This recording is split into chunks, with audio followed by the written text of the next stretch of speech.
Like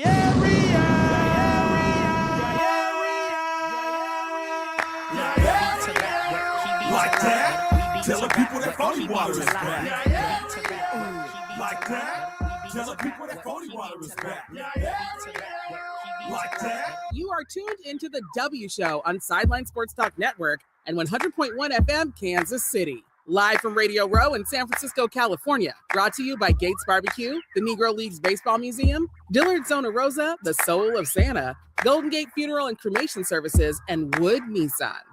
Like that, tell the people that Phony Water is back. Check. There we go. All right, back here live on Radio Row. You probably take care of it. Yeah. Yep, back here live on Radio Row. We are here. Been talking a lot today with just different guests, and this is one that I'm excited about. We have Dean Brozino joining us on the show. How you doing today, sir? I'm doing great. Thanks for having me, guys. Really appreciate it. Yeah. Rose Bowl speaks to everybody around the country, Sure. so it's an honor. Sure, and you're definitely with the Rose Bowl, and just talk about the importance of the Rose Bowl. Yeah, so we're 103 years young as a stadium. So we have our third Olympic Games coming up. We're the only venue in the world to have 3 Olympic Games and 2 World Cups. Sure. But I think above and beyond that, we're here at Super Bowl Radio Row. We've had 5 Super Bowls, the largest attended Super Bowl in the history of the game. Yeah. But people know us for football. But I think lately we're here to talk today about our Rose Bowl Institute. 5 years ago, we created this educational platform under the Rose Bowl name that takes those qualities that are inherent in sports, the teamwork, the ethics, the sports diplomacy, the sportsmanship. Yeah. And what can we use sports as a life lesson to talk to kids and teach them about? So over the last 5 years, we've reached over 500,000 kids in 30 different countries in almost all 50 states, just by putting athletes and Olympians in schools, welcoming them to the Rose Bowl almost as a classroom, as using the venue as a classroom. Yeah. It's been really inspiring, you guys, because I think, as we look at the divides and the division in this country today, for whatever reason, sports is one of those last universal languages that brings people together. We can all wear different colored jerseys and go to a Chiefs game, a Laker game, whatever it might be, and for 3-4 hours we might give each other some really good, healthy banter. Yeah. But then we go home and we go back to our lives, and I think sports can teach us a lot about the legacy of being a good person. Yeah. And treating each other the right way. And how long have you been with the Rose Bowl? I've been with the Rose Bowl. I just completed my 11th football season, so I'm heading to my 11th year. Yeah, it's a pinch me moment every time I walk into that venue. So many iconic things have happened there.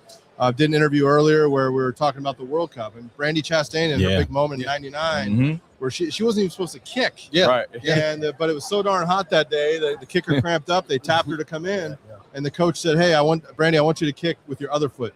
You only have a minute to read the scouting report, and the rest is history. And a lot of people think that moment was bigger than Title IX. If not as more important, inspired a generation. So to be in a place like the Rose Bowl that has that many moments, I mean, even looking at today's schedule at 103 years young, we do more music than we do sporting events. And there's a whole generation of people that know us for Taylor Swift or Chappell Rowan or AC/DC versus, hey, we play football on Saturday, and it's a really good environment.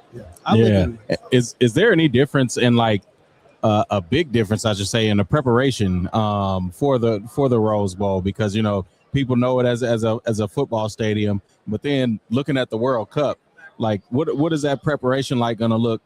Bringing in those different teams, because I take it you're not going to be a practice facility, so it'll be a place for the games. But how does that look with the different crews? Great question. So we didn't get the World Cup bid, but we have the Olympic soccer coming in. Soccer, that's what I meant. That's what I meant. The Olympic semifinals, finals of men's and women's soccer.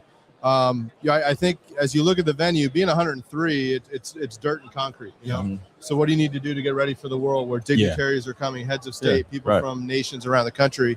I think the focus for us, we're getting ready to put 80 to 100 million into the stadium. It's mostly privately raised, all privately raised. Really, to renovate the venue, but for us, it's safety and security. It's no different than the 4 of us getting in here today and feeling good about being in the space. We as a society need to look after one another and take care of one another. And the sporting event is the moment. That's why everybody's there. That's what they're traveling for. But for us, it'll be a supreme focus on safety and entry and how people can move about not just the Rose Bowl footprint, but the city in a positive way.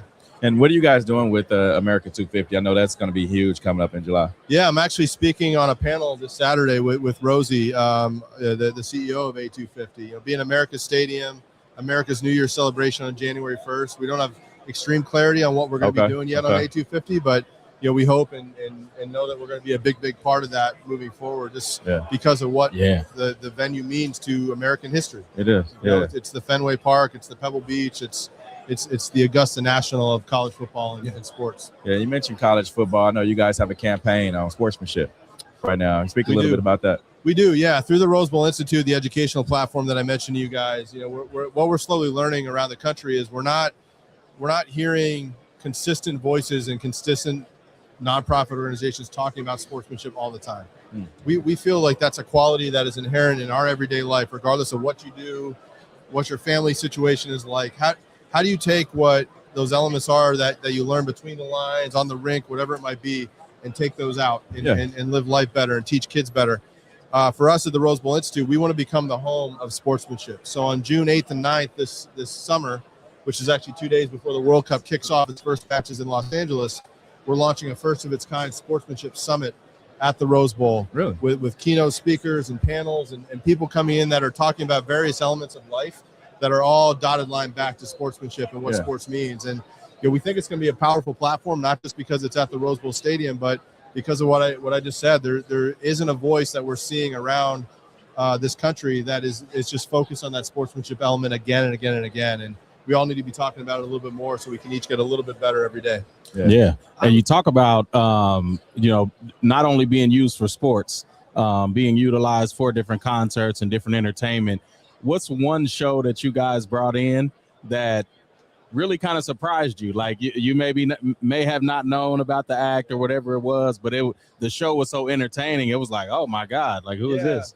I think two quick stories. The first and only country music show we've ever had in the history of the stadium was Kenny Chesney back in 2015. The openers were Jason Aldean. I think Old Dominion were on the undercard. We had learned shortly before the concert that Kenny was a huge college football fan.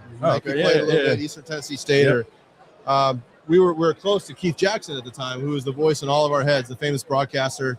Keith has since passed away, but we knew Kenny was a big fan. So when he's done doing his American Express black card meet and greet, pre-concert, we brought Keith around the corner, and it was like a kid seeing Santa Claus. It was amazing.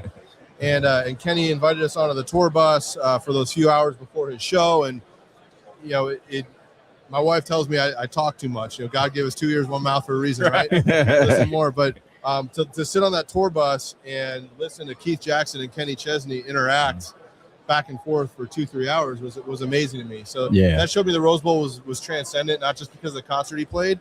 I think most recently, we had a music festival out in our golf course with Chappell Roan, the young artist who just won some Grammys or was Grammy nominated.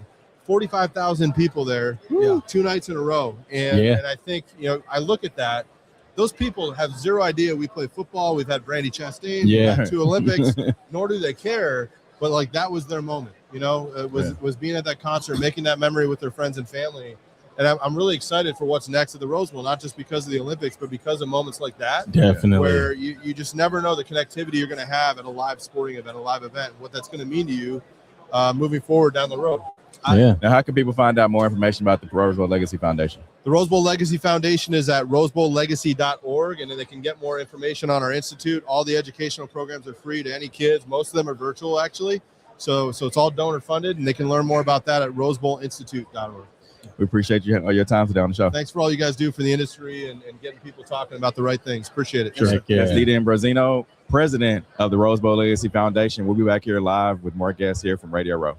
Great. Views and opinions expressed on the W Radio Show by the host, co-host, guests, and call-in listeners are solely the opinions and responsibility of the original source who expressed them. They do not represent the opinions of the W Show, 100.1 FM, One Kansas City Radio, Sideline Sports Talk, Team Wall Street Foundations, or affiliates.